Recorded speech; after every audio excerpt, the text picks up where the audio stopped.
할렐루야. 오늘은 창세기 35장 1절에서 8절 말씀으로 야곱이 찾았던 베델이라는 제목으로 말씀을 나누도록 하겠습니다. 에서의 장자권을 가로챘던 야곱이 형의 노염을 피해 외삼촌 집으로 향했죠. 그때 가는 도중에 야곱은 특별한 경험을 하게 됩니다. 어떤 경험입니까? 야곱이 꿈을 꾸는데 창세기 28장 12절에 사닥다리가 땅 위에 서 있고 그 꼭대기가 하늘에 닿았죠. 하나님의 사자들은 그 위에서 오르락 내리락 하고 있었고, 그때 여호와 하나님께서 하늘에 서서 이르시기를 나는 여호와니 너의 조부 아브라함의 하나님이요 이삭의 하나님이라. 너가 누워있는 땅을 내가 너와 내 자손에게 주리니 너의 자손이 땅의 티끌같이 되어 너가 서쪽 동쪽 북쪽 남쪽으로 퍼져나갈지며 땅의 모든 족속이 너와 내 자손으로 말미암아 복을 받으리라. 내가 너와 함께 있어 너가 어디로 가든지 너를 지키며 너를 이끌어 이 땅으로 돌아오게 할지라. 내가 내게 허락한 것을 다 이루기까지 너를 떠나지 아니하리라. 야곱이 깜짝 놀라서 깨어보니까 꿈이었어요. 그 꿈을 꾸고 야곱은 하나님께서 여기 계시구나 하고 그곳에 베개로 삼았던 돌을 기둥으로 세우고 그 위에 기름을 붓고 그곳 이름을 베델이라 하였습니다. 바로 이 베델이라는 장소에서 하나님은 야곱을 찾아주셨고, 할아버지 아브라함에게 주셨던 언약, 아버지 이삭에게 주셨던 그 언약을 야곱에게도 동일하게 약속해 주십니다. 그 후 야곱은 외삼촌 라반의 집에서 몇 년을 세월을 보냅니까? 20년의 세월을 보내면서 우여곡절을 겪으며 살아가게 되는데, 어느 날 외삼촌의 얼굴이 예전과 같지 않았죠. 왜 그렇습니까? 야곱의 재산이 외삼촌보다 더 많아져 보였기 때문이었죠. 그러던 중에 마침 그때 31장 3절에 보면은 여호와 하나님께서 야곱에게 나타납니다. 그리고 말씀하십니다. 여호와께서 야곱에게 이르시되 내 조상의 땅 내 족속에게로 돌아가라. 내가 너와 함께 있으리라 하신지라. 그리하여 야곱은 라헬과 레아를 불러서 자초지종을 설명하면서 꿈 얘기를 합니다. 꿈에 하나님의 사자가 내게 말씀하시기를 야곱아 하기로 내가 대답하기를 여기 있나이다. 나는 베델의 하나님이라. 너가 거기서 기둥에 기름을 붓고 거기서 내게 서원하였으니 지금 일어나 이곳을 떠나서 내 출생지로 돌아가라 하셨느니라. 하나님께서 야곱에게 자신을 어떻게 소개하고 있었습니까? 나는 베델의 하나님이라. 여러분, 이 베델이라는 곳은 어떤 곳이었죠? 형 에서의 노염 때문에 외삼촌 집으로 갈 때에 하나님의 음성을 듣던 곳이 베델이었지 않습니까? 그때 하나님은 무엇을 야곱에게 말씀하셨죠? 할아버지 아브라함과 아버지 이삭에게 약속하셨던 똑같은 약속을 야곱에게도 하셨던 것이 바로 베델이었습니다. 하나님은 그 장소를 어떻게 하고 있었을까요? 다 기억하고 계셨죠. 야곱은 잊고 있었지만 하나님은 잊지 않고 기억하고 계셨어요. 그곳에서 13절에 보면은 야곱이 하나님께 서원을 하죠. 어떤 서원입니까? 여러분 창세기 28장 20절에서 22절 같이 한번 보겠습니다. 찾았죠? 22절까지 같이 읽겠습니다. 야곱이 서원하여 이르되 하나님이 나와 함께 계셔서 내가 가는 이 길에서 나를 지키시고 먹을 떡과 입을 옷을 주시어 내가 평안히 아버지 집에 돌아가게 하시오면 여호와께서 나의 하나님이 되실 것이요 내가 기둥으로 세운 이 돌이 하나님의 집이 될 것이요 하나님께서 내게 주신 모든 것에서 10분의 1을 내가 반드시 하나님께 드리겠나이다 하였더라. 여러분, 이 당시 야곱은 형 에서에게 쫓기고 있을 때였죠. 그리고 외삼촌 집으로 간다고 하더라도 무슨 일이 생길는지 어떻게 알겠습니까? 그래서 왠지 모르는 불안 가운데 있었던 거죠. 그러니 야곱에게는 자신을 지켜주는 뭔가가 필요했지 않았겠습니까? 그때 야곱은 자신을 이 길에서 지켜주시고 안전하게 아버지 집으로 다시 돌아가게 하신다면 지금 나타나신 여호와를 진짜 자신의 하나님으로 모시고 모든 것의 10분의 1을 반드시 하나님께 드리겠다고 서원을 하게 됩니다. 하나님은 야곱의 이 소원을 기억하고 있었을까요? 그렇죠. 다 기억하고 있었습니다. 그래서 하나님이 창세기 31장 13절에서 나는 베델의 하나님이라 하면서 나타나셔 아버지가 있는 베델로 돌아가라 라고 명령하였던 겁니다. 여기서 우리는 하나님의 마음을 이해할 필요가 있겠죠. 야곱, 너는 베델을 기억하니? 내가 너를 찾아갔었던 그곳 말이야. 그곳에서 나는 너에게 너희 할아버지, 너희 아버지에게 약속했던 것들을 그대로 너에게도 약속했었지. 너의 후손이 땅에 티끌같이 되어서 큰 민족을 이루게 될 것이라고 말이야. 야곱, 그때를 기억하니? 나는 기억하는데 그곳에서 너도 나에게 약속했지. 너가 가는 그 길에서 너를 지켜준다면은 나를 진짜 너의 하나님으로 모시겠다고 말이야. 그러면서 모든 것의 10분의 1을 반드시 나에게 바치겠다고 했던 너의 약속 기억하니? 너도 그 약속 잊지 않았겠지. 하나님은 아브라함을 이끄신 것처럼 그 아들 이삭을 이끄셨고, 그 아들 이삭을 이끄신 것처럼 이삭의 아들 야곱도 그렇게 이끌어가면서 야곱을 통해 큰 민족을 이루고자 하는 꿈을 가지고 계셨던 겁니다. 특별히 야곱을 지목하면서 그렇게 훈련시켜 가고 계셨던 거죠. 이제 야곱이 그 하나님을 이해하고 스스로 깊이 깨닫고 아브라함이 했던 것처럼 이삭이 했던 것처럼 야곱도 하나님을 진정 자신의 하나님으로 고백하며 하나님의 이끄심에 전적으로 따르면서 헌신하고 하나님의 목적과 계획을 이루어가는 하나님의 사람이 되기를 하나님은 간절히 바랬던 것입니다. 그래서 창세기 31장 13절에서 나는 베델의 하나님이라 라고 하시면서 야곱에게 나타나셨던 겁니다. 사랑하는 성도 여러분, 야곱에게는 하나님과의 만남의 자리 베델이라는 곳이 있었는데 여러분에게는 하나님과의 만남의 자리, 하나님이 임재하시면서 여러분을 만지셨던 그런 자리는 혹시 없나요? 그것이 작은 골방이거나 그것이 교회의 한 구석이거나 그것이 기도원이든지 하나님의 위엄 앞에서 진솔되게 고백하던 그 장소, 그 시간 여러분에게도 아마 있으리라 생각됩니다. 야곱에게는 그러한 곳이 있었어요. 그곳이 바로 어디라고요? 베델이었던 거죠. 그곳에서 야곱은 하나님과 조곤조곤 말씀을 나누며 자신의 의지도 비추면서 하나님과 교통을 하였습니다. 하나님을 확신할 수 있는 좋은 과정의 자리였죠. 잘 생각해 보면은 여러분에게도 아마 그러한 시간이 있었을 것으로 생각해 봅니다. 때로는 눈물을 흘리며 때로는 압도적으로 하나님이 만져주실 때에 손들고 항복하며 감사와 찬양을 올려드리던 그 시간, 그 장소 곰곰이 생각해 보면은 여러분에게도 아마 있었을 것입니다. 그런데 우리는 때로는 바쁘게 정신없이 살면서 그 시간과 그 장소를 잠시 잊고 살 때도 있지 않겠습니까? 그렇지만 하나님은 어떠하실까요? 잊지 않으신다라는 겁니다. 하나님은 다 기억하고 계세요. 언젠가 시간이 되면, 언젠가 때가 되면 하나님은 우리의 기억을 되살리셔서 우리의 믿음을 보강해 주고자 하실 때에 그 장소, 그 시간을 다시 사용하실 것입니다. 야곱에게도 그렇게 접근해 오신 겁니다.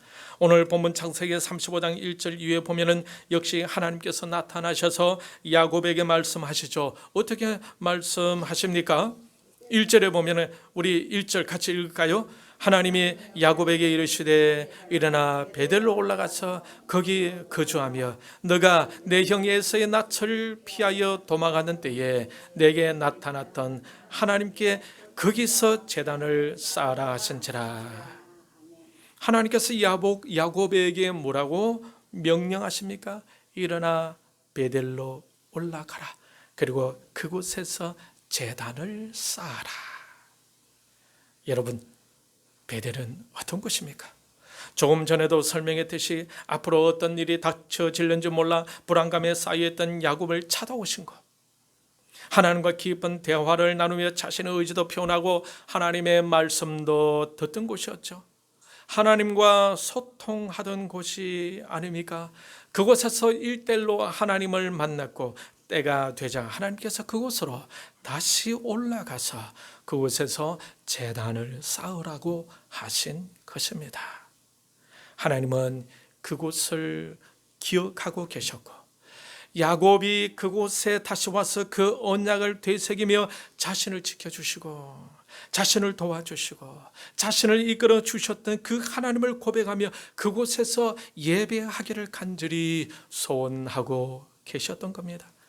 그리고 야곱을 축복의 통로로 삼으시며 야곱을 통해 천하 만민이 복받기를 계획하고 있었던 거죠. 이것이 바로 하나님이 야곱을 기다리던 목적이자 비전이요 꿈이었던 것입니다.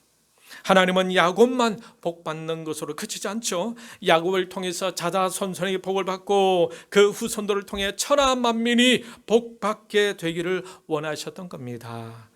그래서 때가 되어 하나님은 야곱에게 베델을 기억하게 하고 베델로 올라가게 하셨던 겁니다. 사랑하는 성도 여러분, 하나님은 저와 여러분을 보면서도 야곱과 함께 주셨던 그러한 만남을 여러분과도 다시 갖고 싶어 하시지 않으실까요? 아마 여러분도 과거에 야곱 못지않게 하나님과 친밀한 만남을 가져본 적도 있을 것입니다. 하나님은 여러분들을 이끄셨고 여러분이 잘못된 길로 나아갈 때 때로는 막기도 하셨고 지키시기도 하셨고 그곳에서 아마 여러분도 하나님을 묵상하며 감사하고 찬양하며 눈물로 고백하기도 하였을 것입니다. 그 시간, 그 장소 여러분은 잊고 있다 할지라도 하나님은 어떻게 하실까요? 잊지 않고 마음속에 간직하고 계시는 겁니다. 그 시간 그 장소를 기억나게 하시며 그곳에서의 아름다운 하나님과의 만남, 기쁨과 감사의 만남, 밤을 지새워도 피곤하지 않을 만큼 영적으로 새로워지던 그 시간을 하나님은 잊지 않고 기억하시며 그곳에서 다시 그렇게 여러분을 만나고 싶어 하신다는 것을 꼭 기억하시길 바랍니다. 야곱은 베델로 올라가라는 하나님 명령을 듣고는 아련하게 많은 기억 속에 잠겼지 않았겠습니까? 하나님이 자신에게 주신 약속도 기억하며 그리고 자신이 서원하던 그 고백의 기억에 잠시 잠겼을 것입니다. 그러면서 야곱은 마음에 굳은 결심을 하고 일어섭니다. 그리고 자기 집안 사람들에게 가자, 베델로 올라가자 라고 합니다. 여러분 3절을 같이 읽도록 하겠습니다. 시작. 우리가 일어나 베델로 올라가자. 내 환난 날에 내게 응답하시며 내가 가는 길에서 나와 함께 하신 하나님께 내가 거기서 제단을 쌓으려 하노라 하매. 때가 되었나 보죠. 야곱은 고민하지도 않고 시원시원하게 결정하고 일어섭니다. 지금 현재 안주하며 정착하고 있는 그 장소, 그 상황, 또 새로운 곳으로 움직이려고 한다면 일이 얼마나 복잡하고 많겠습니까? 모든 짐을 싸고 온 집안이 움직인다는 것이 얼마나 힘든 일입니까? 그런데 야곱은 하나님의 음성을 듣고 아련한 기억 속에 잠시 잠기더니 하나님께서 명령하신 대로 베델로 올라가기로 결정한 것입니다. 하나님이 이끄심을 좇을 때 때로는 이와 같은 시원시원한 용기 있는 행동이 필요할 때가 있죠. 이것저것 생각하다가는 아무것도 일을 진행시키지 못하기 때문이죠. 하나님이 이끄신다는 것을 우리가 느끼게 되어질 때 그때 곧바로 순종하며 나아가는 것은 우리의 성공적인 신앙생활을 위해서도 꼭 필요한 것입니다. 이스라엘 백성들의 출애굽한 후에 가나안 땅을 정탐하려고 12명의 정탐꾼을 파견한 적이 있죠. 정탐하고 돌아온 12명 중에 10사람은 가나안 땅에 가보니까 땅은 좋은데 그곳에 엄청난 큰 거인들이 있어서 우리가 그곳에 들어가게 되면 우리의 처자식은 물론이고 모두가 다 죽게 될 것이고 살아남을 자가 없을 것이라고 외쳤습니다. 그러자 온 백성들이 그 소리를 듣고 떨면서 다 같이 소리내어 울었죠. 그때 요수아와 갈렙이 어떻게 말을 합니까? 두려워하지 말라. 그 땅은 하나님이 우리에게 주시고자 한 약속의 땅이다. 올라가면 하나님께서 우리에게 주실 것이다 라고 했죠. 결국 그 두 사람의 믿음의 말을 듣고 모두 올라갔습니다. 올라갔더니 어떻게 되었습니까? 하나님께서 그 가나안 땅을 정복하게 해 주셨지 않습니까? 망설임 없이 믿음으로 올라가니까 하나님께서 역사해 주신 거예요. 때로는 하나님이 그 심속에서 순종해 갈 때 우리의 생각, 우리의 판단, 우리가 처한 환경과 상황이 우리를 멈칫하게 할 때가 있죠. 그때 우리는 여러 가지 잡다한 생각으로 인해서 앞으로 전진하지 못할 때도 있습니다. 그런데 오늘 본문에서의 야곱은 그렇지 않았죠. 야곱은 잠시 묵상하다가 곧 결정을 내립니다. 하나님의 명령을 따르기로 말입니다. 여기서 우리가 알 수 있는 것은 야곱도 어느덧 많은 세월을 거치면서 하나님의 음성을 듣고 순종하는 사람으로 훈련되었다라는 사실을 알 수가 있습니다. 하나님의 일은 이처럼 순종하는 사람들로 인해서 진행이 되는 것입니다. 오늘 이 시간에 이 예배에 참석한 저와 여러분을 통해서도 하나님의 일이 그렇게 진행되기를 축복합니다. 여러분 기억하십니까? 야곱이 어머니 뱃속에 있을 때 하나님께서 하신 말씀, 여호와께서 그에게 이르시되 두 국민이 내 태중에 있구나. 두 민족이 내 복중에서부터 나누이리라. 이 족속이 저 족속보다 강하겠고 큰 자가 어린 자를 섬기리라 하셨더라. 그때 분명히 하나님께서 큰 자가 어린 자를 섬기리라 라고 말씀하셨어요. 즉 이 말은 뭡니까? 형 에서가 동생 야곱을 섬기게 될 것이다, 이 말씀이 아닙니까? 상식적으로는 작은 자가 큰 자를 섬기는 것이 옳지 않겠습니까? 그런데 하나님은 큰 자가 작은 자를 섬기게 될 것이라고 말씀하셨어요. 여러분, 이삭도 아주 상식적으로 생각하던 사람이었어요. 이삭이 늙어 자녀에게 축복해야 할 때가 되었는데 누구에게 주려고 생각했었습니까? 형 에서에게 축복해야 되겠다고 마음을 먹었죠. 상식적인 생각을 가졌던 것입니다. 그런데 조금 전에 큰 자가 작은 자를 섬기리라고 하신 말씀을 기억한 어머니 리브가로 인해서 결국 동생 야곱이 형 에서가 받아야 할 축복을 받게 됩니다. 이렇게 하나님의 말씀을 이루어져 갔던 것이에요. 하나님의 복은 우리가 생각하는 상식적인 방법으로만 진행되지 않습니다. 하나님의 복은 이처럼 우리의 생각을 뛰어넘고 큰 자가 아닌 작은 자가 받기도 하는 것입니다. 능력 있는 자가 아닌 연약한 자가, 부자가 아닌 가난한 자가, 건강한 자가 아닌 약한 자가 받기도 하는 것입니다. 여러분, 저와 여러분도 하나님의 복을 받을 수 있는 사람들 속에 포함되었다는 사실을 여러분 잊지 마시길 바랍니다. 나는 이래서 나는 저래서 아마 하나님의 큰 복을 받지 못할 거야 라고 체념해서는 안 되겠죠. 하나님의 복은 상식을 깨트리고 부어지는 거예요. 하나님의 말씀에 대한 믿음을 갖고 하나님을 바라보며 하나님의 약속을 붙들고 믿음으로 나아가는 자들은 하나님의 복을 받게 될 줄 믿으시길 바랍니다. 그러므로 하나님과 만났던 시간, 하나님과 교제를 나누던 그 장소를 여러분 꼭 기억하시고 그때 만났던 그 하나님을 다시 회상하며 믿음으로 그분을 향해 한 걸음씩 나아갈 수 있기를 축복합니다. 그리고 오늘 이 예배 장소가 바로 야곱에게서의 베델과 같은 장소가 되기를 바랍니다. 여기서 다시 하나님과의 추억을 회복하고 하나님의 약속을 받고 하나님과 언약을 맺는 곳이 되기를 축복합니다.